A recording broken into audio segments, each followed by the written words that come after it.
విజయవాడ విద్యాధరపురంలో వరద సహాయక చర్యల వివరాలను మా ప్రతినిధి జయప్రకాష్ ప్రత్యక్ష ప్రసారం ద్వారా అందిస్తారు.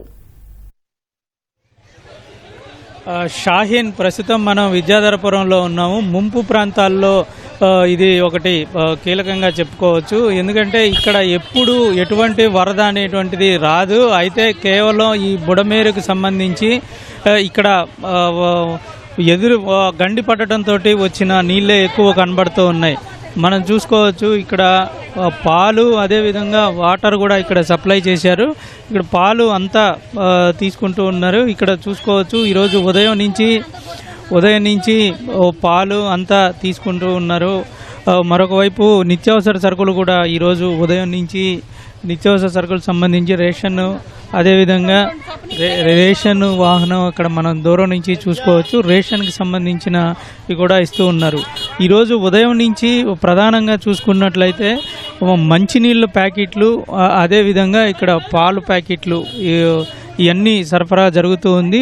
ఇక్కడ ఒక్కొక్క వ్యాన్కి వచ్చేసి స్థానికంగా వాలంటీర్తో పాటుగా మరొక వైపు ఎటువంటి అవాంఛనీయ సంఘటనలు జరగకుండా ఉండేందుకు కానిస్టేబుల్ని ఇచ్చి మరీ పంపిస్తూ ఉన్నారు. మనం చూడవచ్చు పాలు బస్తాల్లో నుంచి ఒక్కొక్కటిగా ఇస్తూ ఉన్నారు. ఎందుకంటే ఇక్కడ క్యూలో ఉంచి ఇవ్వటానికి అనేటువంటిది కాలనీలో కొంత సాధ్యపడే పరిస్థితి కనపడతలేదు. ఉదయం నుంచి ఒకవైపు వర్షం పడుతూ ఉంది.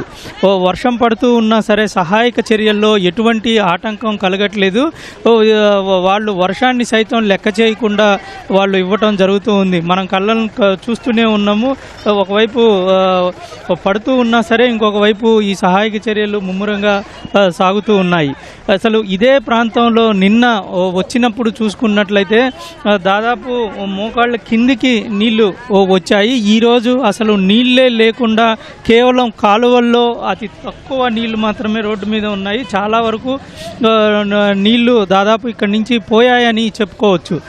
అటువంటి పరిస్థితుల్లో ఇంకొక 2 రోజుల్లో ఇంకా నీళ్లు దాదాపు ఇంకా పూర్తిగా వెళ్ళిపోయే పరిస్థితి మనకి కనబడుతూ ఉంది.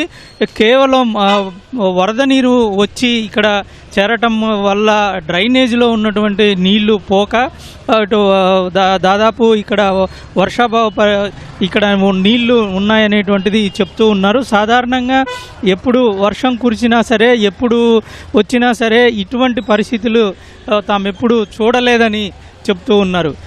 ఇప్పుడు మాత్రం చాలా ఇబ్బంది పడిన ప్రస్తుతం ఇక్కడ ఉన్న వాళ్ళకి అన్ని రకాలుగా అందుతూ ఉన్నాయి. గత 4-5 రోజుల నుంచి ఇక్కడ ప్రభుత్వం ఇస్తున్నటువంటి సౌకర్యాలు, అదేవిధంగా ప్రభుత్వం ఇస్తున్నటువంటి సహాయక చర్యలు అన్నీ ఇక్కడ అందుతూ ఉన్నాయి. మెల్లమెల్లగా అందరూ అయితే కొంతమంది తమకు చేరలేదు అని చెప్తూ ఉన్నా సరే చాలామంది తీసుకుంటూ ఉన్నారు. మనం పరిస్థితి చూసుకోవచ్చు. ఇంకొక వైపు ఇక్కడ ఈ పాలు, అదేవిధంగా నీళ్ళే కాకుండా ఇక్కడ రేషన్ ద్వారా మనం గత 2 రోజుల నుంచి ప్రత్యేకంగా ఈ పంపిణీ జరుగుతూ ఉంది.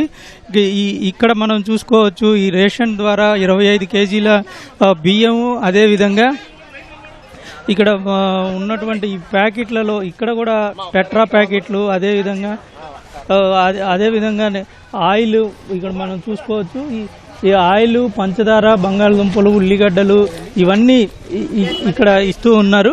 ఇంకొక ప్యాకెట్ వచ్చేసరికి ఇక్కడ ఫ్రూట్స్, యాపిల్, బత్తాయి, బిస్కెట్లు, అదేవిధంగా మంచినీళ్ళు, టెట్రా ప్యాకెట్లు దాదాపు ఒక 6 నెలల వరకు ఈ పాలు ఉంచుకునే సౌకర్యం ఇందులో ఉంటుంది. అదేవిధంగా నూనె, ఒక్కొక్కళ్ళకి 25 కేజీల బియ్యం, ఇవన్నీ ఒకవైపు సహాయక చర్యలు జరుగుతూనే ఉన్నాయి. ఎందుకంటే ఈరోజు ఉదయం నుంచి వర్షం పడుతూ ఉన్నా సరే వర్షాన్ని సైతం లెక్క చేయకుండా ఇక్కడ ఇస్తూ ఉండటం మనకి కనబడుతూ ఉంది.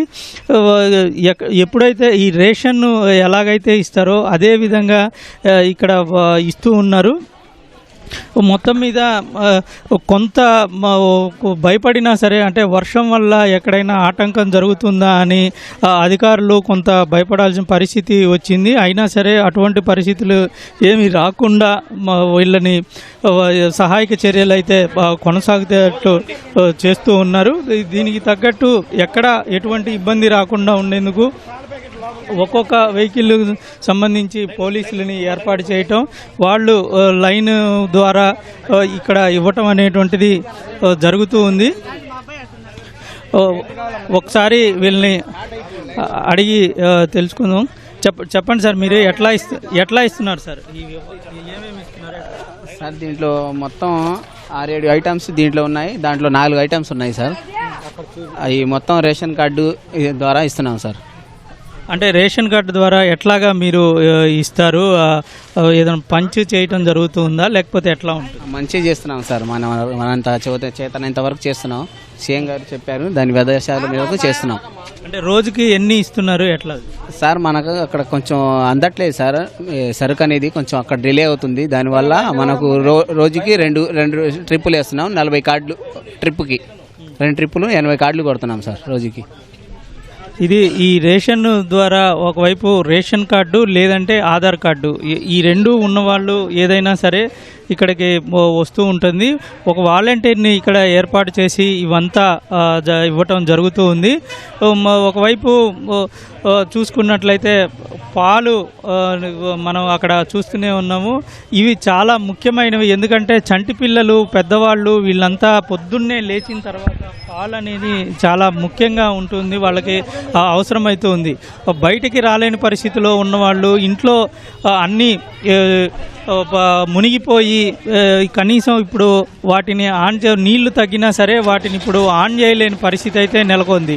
ఈ క్రమంలోనే వీటన్నిటికీ మనం ప్రజలకి అందించాలి అనే దీంతో ఇప్పుడు పాలు ఇస్తూ ఉన్నారు. దాంతోపాటు ఈ ఫ్రూట్స్ ఇవన్నీ ఉన్నారు. అయితే దీన్ని పర్యవేక్షణ మున్సిపల్ శాఖ సంబంధించిన వాళ్ళు అధికారులు నిత్యం పర్యవేక్షిస్తూ ఉన్నారు ఒకవైపు. ఇంకొక వైపు మంత్రులు కూడా ప్రత్యక్షంగా వచ్చి పర్యవేక్షణ జరుపుతూ ఉన్నారు. మనం చూసుకోవచ్చు, ఇంకొక వాహనం కూడా అక్కడ వచ్చి నిలబడింది. అంటే ఒక వాలంటీరు 50 ఇళ్ళు ఉంటాయి. వాలంటీరు వాళ్ళకి సంబంధించినటువంటి ఇళ్ళ దగ్గరికి వచ్చి వాహనం ద్వారా ఒక్కొక్క వాహనంలో 40 ఉన్నాయి. ఆ 40 వాళ్ళు డిస్ట్రిబ్యూట్ చేసే విధంగా దగ్గర ఉండి ఇప్పిస్తూ ఉన్నారు.